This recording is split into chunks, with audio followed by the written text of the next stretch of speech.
Hello friends, எல்லாருக்கும் வணக்கம். நாம் இன்னைக்கு ரொம்ப ஸ்பெஷலான திண்டுக்கலுக்கே உரிய திண்டுக்கல் தம் பிரியாணி தாங்க செய்ய போகிறோம். மணக்க ரொம்ப ஈஸியான முறையில் திண்டுக்கல் ஸ்டைல் தம் பிரியாணி எப்படி செய்கிறதுன்னு பார்க்கலாம். இன்னைக்கு பிரியாணி பவுடரோட இன்க்ரீடியன்ட்ஸ்: சின்ன வெங்காயம் எடுத்து வச்சுக்கோங்க, இந்த மாதிரி பொடியாக நறுக்கி கட் பண்ணிக்கோங்க. பிரியாணி இலை, தக்காளி, பச்சை மிளகாய், மட்டன், தயிர், இஞ்சி பூண்டு பேஸ்ட், புதினா மல்லித்தலை, அவ்வளோதாங்க. இப்போது ஒரு பாத்திரத்தில் 2 கப் அளவு பிரியாணி அரிசி எடுத்திருக்கேன் நான். இது 6 பேருக்கு கரெக்டாக இருக்குங்க இந்த அளவு.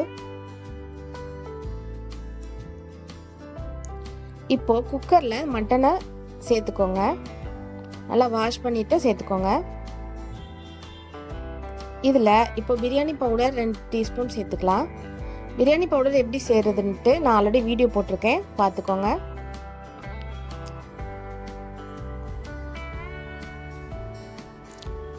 கறி வேகிறதுக்கு தேவையான அளவு உப்பு சேர்த்துக்கலாம்.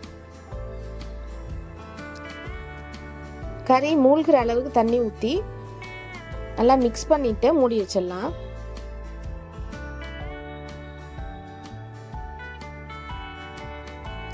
ஸ்டவ் ஆன் பண்ணிட்டு இப்போ குக்கரை அடுப்பில் ஏற்றிடலாம்.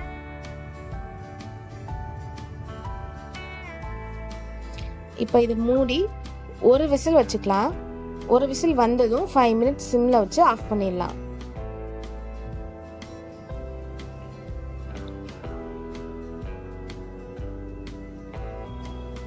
நல்லா ஆவி போனதும் ஓப்பன் பண்ணி பார்க்கலாம்.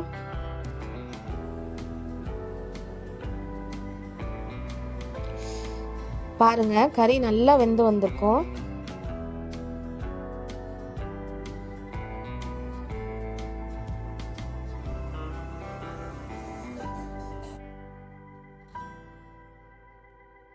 இப்போ இதை வடிகட்டிடலாம்.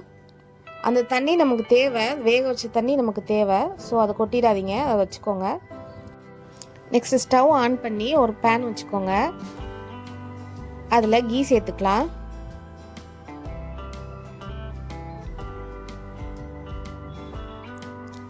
அதோட எண்ணெயும் சேர்த்துக்கலாம். நான் கடலெண்ணெய் சேர்த்துருக்கேன்.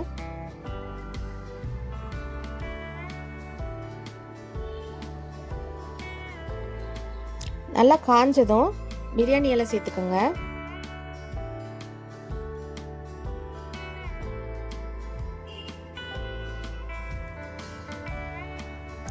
அடுத்து நறுக்கி வச்ச சின்ன வெங்காயத்தை சேர்த்துக்கலாம்.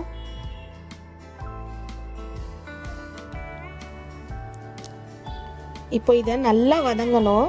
சின்ன வெங்காயம் நல்லா வதங்கணும், நல்லா ப்ரௌன் ஆகிற வரைக்கும் வதங்கணும். ரொம்ப டார்க் ப்ரௌன் ஆகிடக்கூடாது, கோல்டன் ப்ரௌன் ஆகிற வரைக்கும் வதங்கணும்.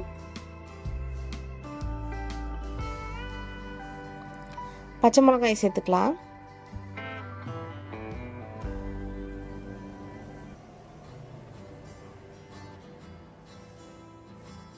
நல்லா வதங்கினதும் தக்காளி சேர்த்துக்கலாம்.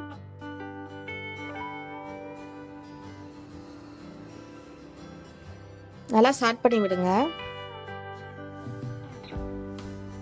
தக்காளி நல்லா வதங்கி வரணும்.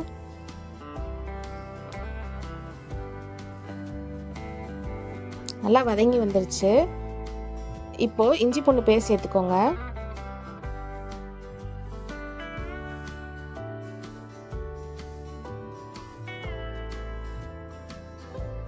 நல்லா கிளறி விட்டுட்டே இருங்க. நல்லா ஒன்று சேர்ந்து வந்ததும் புதினா சேர்த்துக்கலாம். கூடவே மல்லித்தலையும் சேர்த்துக்கலாம். அந்த புதினாவோட ஃப்ளேவர் தான் பிரியாணிக்கு நல்லா என்ஹான்ஸ் பண்ணி கொடுக்கும். நல்லா வதக்குங்க.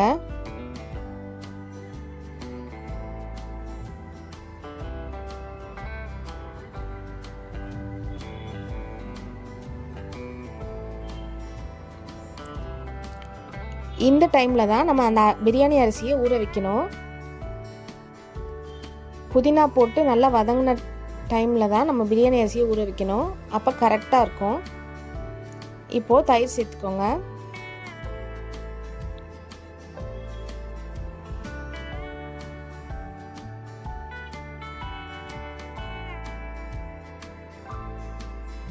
நல்லா மிக்ஸ் பண்ணி விட்டுக்கோங்க. ஃப்ளேம் மீடியம்லேயே வைங்க. இப்போ பிரியாணி பவுடர் சேர்த்துக்கலாம்.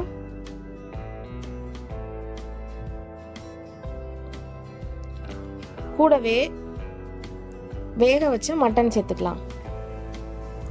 தண்ணி இல்லாமல் நல்லா வடிகட்டிடணும். இப்போ நல்லா கிளறி விட்டுக்கோங்க.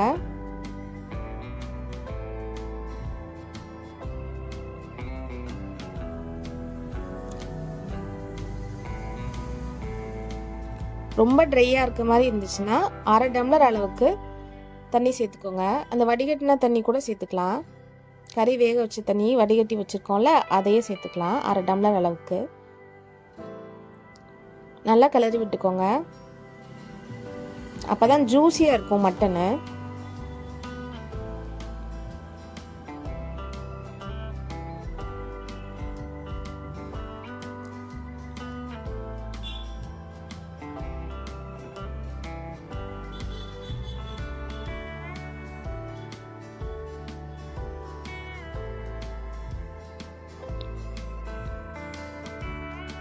இப்போ நல்லா சாட் பண்ணி வந்துருச்சு. இப்போது அந்த வேக வச்ச தண்ணியை ஆட் பண்ணிக்கலாம். நம்ம 2 கப் எடுத்தோமா பிரியாணி அரிசி, 1 கப்புக்கு 2 டம்ளர் தண்ணி. இப்போ 2 கப்புக்கு 4 டம்ளர் தண்ணி சேர்த்துக்கணும். நம்ம வேக வச்ச தண்ணி பத்தலைன்னா நம்ம நார்மல் வாட்டரே சேர்த்துக்கலாம்.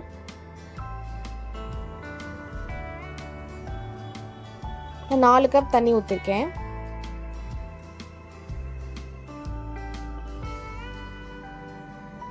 நல்லா மிக்ஸ் பண்ணி விட்டுக்கோங்க.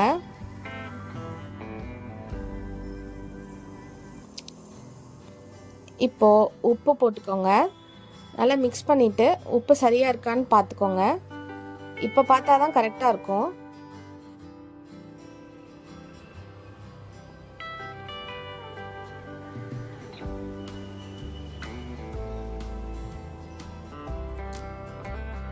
சால்ட் செக் பண்ணி போட்டுக்கோங்க தேவையான அளவு.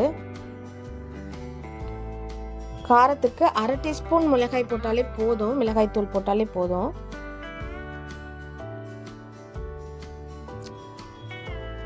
நல்லா மிக்ஸ் பண்ணிக்கோங்க.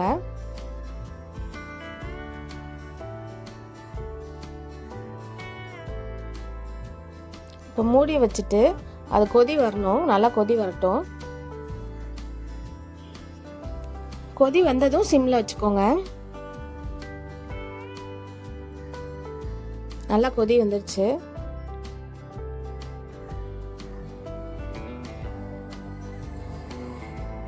இப்போ நம்ம அரிசி ஆட் பண்ணிடலாம். நல்லா அரிசி வாஷ் பண்ணிட்டு ஆட் பண்ணிக்கோங்க.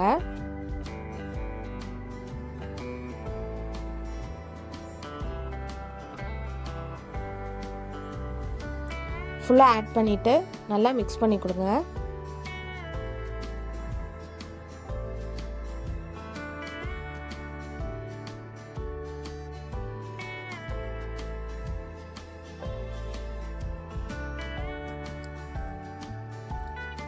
அப்பப்போ கிளறி விட்டுட்டே இருங்க. அப்போ தான் அது ஒன்று சேர்றப்ப நம்ம வந்து தம் போட முடியும்.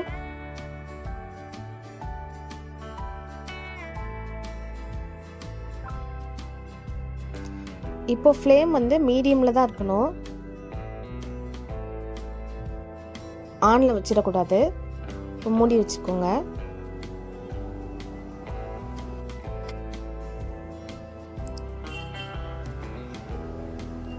பாருங்க, இந்த மாதிரி நல்லா தண்ணியும் அரிசியும் நல்லா சேர்ந்தாப்புல வரணும். நல்லா பின்னி வரணும். இப்போ நம்ம இதை தம் போட்டுடலாம்.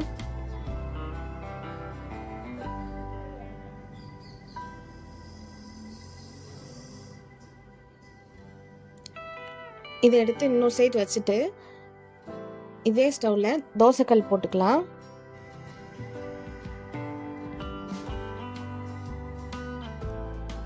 தோசைக்கல்லை வச்சுட்டு ஆன் பண்ணிக்கோங்க. தோசைக்கல் நல்லா காயணும். அது மேலே பிரியாணி பாத்திரத்தை வச்சுக்கோங்க. வச்சுட்டு மூடி அது மேலே வெயிட் வச்சுக்கோங்க.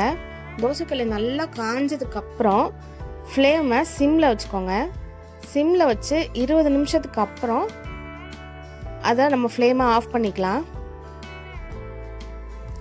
தோசைக்கல் நல்லா காஞ்சதுக்கு அப்புறமா சிம்மில் 20 மினிட்ஸ் வச்சுக்கோங்க. அதுக்கப்புறம் ஆஃப் பண்ணதுக்கப்புறம் 20 மினிட்ஸ்க்கு அப்புறம் ஓப்பன் பண்ணிக்கலாம். பாருங்கள் எவ்வளோ நல்லா வெந்து வந்திருக்குன்ட்டு. நம்ம உடைக்கிறோம். ஆவி பறக்க பறக்க பிரியாணி ரெடிங்க. வாவ், சூப்பராக வந்திருக்குங்க. கறியெலாம் நல்லா சாஃப்டாக வந்திருக்குங்க. அவ்வளோதாங்க, நம்மளுடைய ஸ்பெஷலான திண்டுக்கல் ஸ்டைல் தம் பிரியாணி ரெடி ஆகிடுச்சு. நீங்களும் இதை வீட்டில் ட்ரை பண்ணி பாருங்கள், உங்களுக்கு ரொம்ப பிடிக்கும். Have a delight in every byte. Thanks for வாட்சிங். குயினிஸ் கிச்சனுக்கு சப்ஸ்கிரைப் பண்ணுங்கள்.